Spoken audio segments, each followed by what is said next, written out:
Bonjour à tous, on se retrouve aujourd'hui pour une nouvelle vidéo portant sur l'authentification Radius des différents utilisateurs qui se trouvent dans la base de données Active Directory, dans l'annuaire Active Directory, afin de pouvoir se loguer dans les équipements réseau. Alors, sur notre écran, donc, nous avons donc une topologie comme celle-ci avec les commandes minimales pour entrer dans les équipements Cisco à travers le AAA. L'objectif donc de ce TP, comme vous avez très bien compris, c'est de permettre en fait aux utilisateurs qui sont enregistrés dans l'annuaire Active Directory de pouvoir se loguer dans les équipements Cisco à partir de leur compte pour pouvoir en fait manipuler les différents équipements. Sans plus tarder donc, nous allons nous positionner au niveau de notre switch. Show version.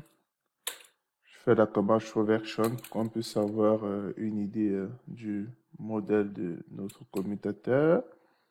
Alors, toc, toc, toc, toc, toc, toc, toc. Dans l'art, vous pouvez observer notre commutateur de la gamme 3650. Alors, on va dans le vif du sujet. Alors, nous allons essayer de réduire notre fenêtre pour pouvoir en parallèle saisir nos commandes.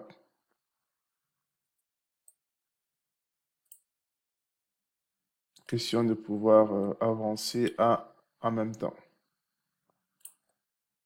Alors, j'espère que là, vous voyez.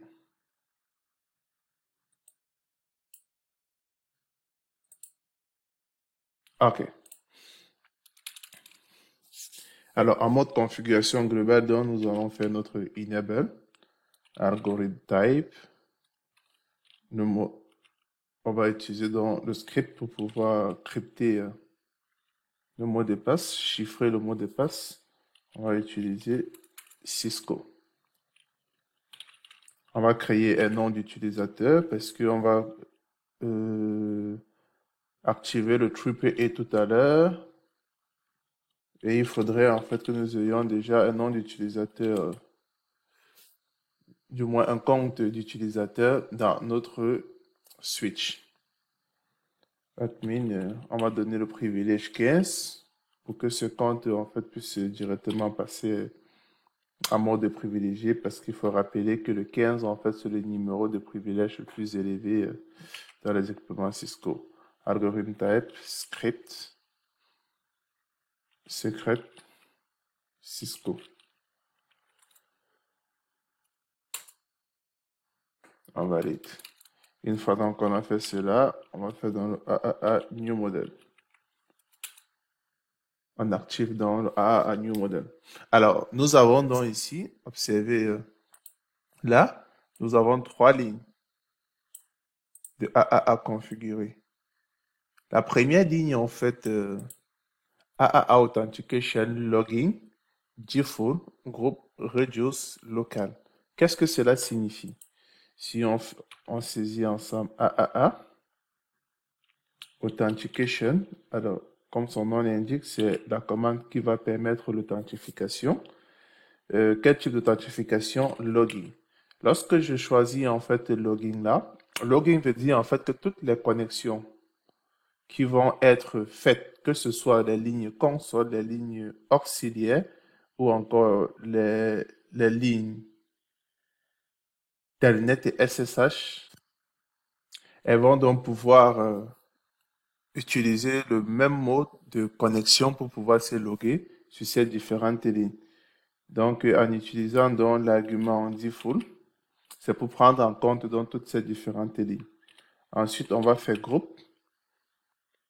Le premier groupe qu'on va utiliser, si je fais point d'interrogation, vous voyez les différentes propositions. On va utiliser reduce qui nous concerne. Et ensuite, Je vais agrandir légèrement. Alors, reduce. Et ensuite, on va utiliser la deuxième méthode qui est locale. Alors, comment est-ce que cela s'explique d'un point de vue technique? Cela permet de dire tout simplement que la première méthode d'authentification, en fait, qui est reduce,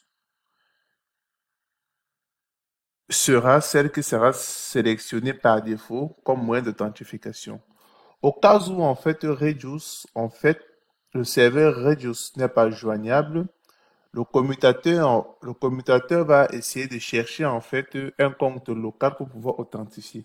D'où, en fait, le mot-clé local. Donc, le premier mode d'authentification, c'est reduce. Et le deuxième mode d'authentification, c'est la base de données locale.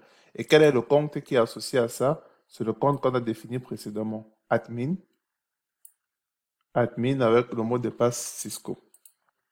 Là, on valide. On va donc faire donc pareil donc pour l'autorisation et l'accounting.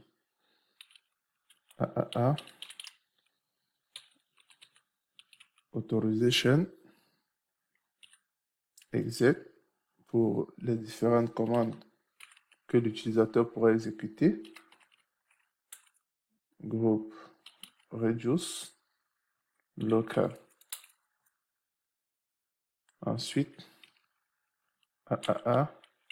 accounting, exec, default. Et là, on veut donc journaliser, on va prendre dans le start stop. Groupe reduce. Pour dire en fait donc à chaque fois que l'utilisateur va initier la connexion et se déconnecter, il faudrait également qu'on puisse enregistrer cela. Alors, une fois donc que nous avons donc terminé la configuration du AAA, on va déployer notre SSH. Pour faire SSH, on va commencer par IP domain. IP domain name. Lab.maison. Ça, c'est mon nom de domaine.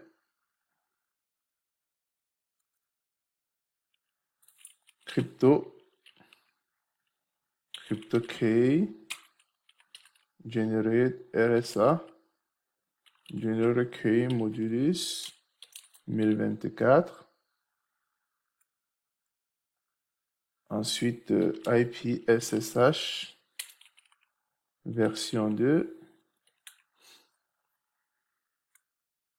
Une fois donc qu'on a terminé avec SSH, on va donc déployer, donc configurer dans notre instance de serveur Reduce. On va faire Reduce Server. On va donner le nom à notre Reduce Server Wins 2022. Alors, ce nom-ci également, c'est le nom que porte mon serveur Windows dans ce lab qui azerty 1, 2, 3, point d'exclamation, je valide, adresse, on peut faire question mark, point d'interrogation, adresse, IPv4, on met l'adresse IP de Windows Server 10. Authentication port 1812. Accounting port 1813. On valide.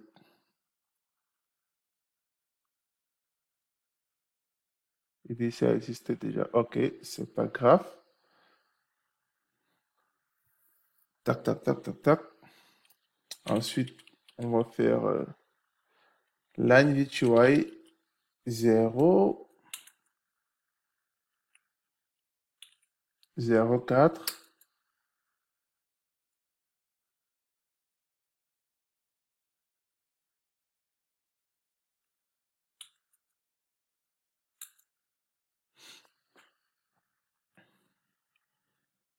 privilege level à 15, login authentication default. Default en fait, parce que tout à l'heure on a choisi la méthode par défaut plus haut.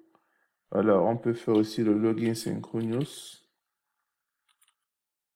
pour ne plus être perturbé par les messages de journalisation. Transport input SSH.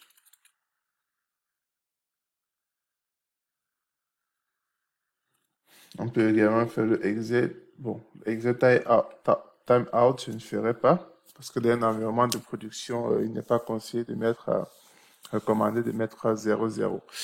Alors, une fois donc qu'on a donc terminé, on peut essayer de faire un ping sur notre serveur déjà si on parvient à l'avoir. Ping 10, 10, 10.10. Alors, c'est correct.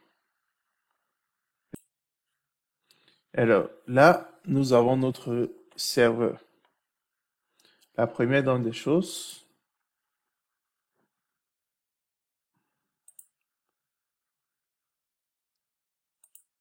on va aller dans le gestionnaire de serveurs. On va ouvrir notre service NPS, Network Policy Server, et également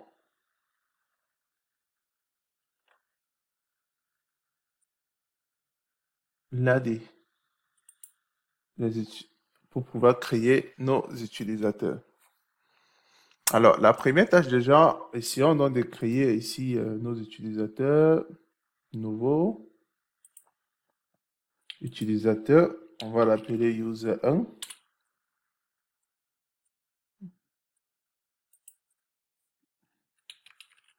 User 1.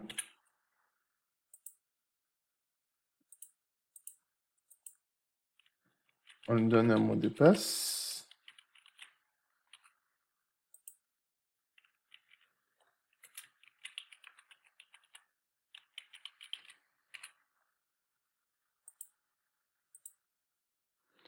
Alors, une fois donc qu'on a créé notre utilisateur, créons également un groupe où on va déposer notre utilisateur. Créons un groupe IT.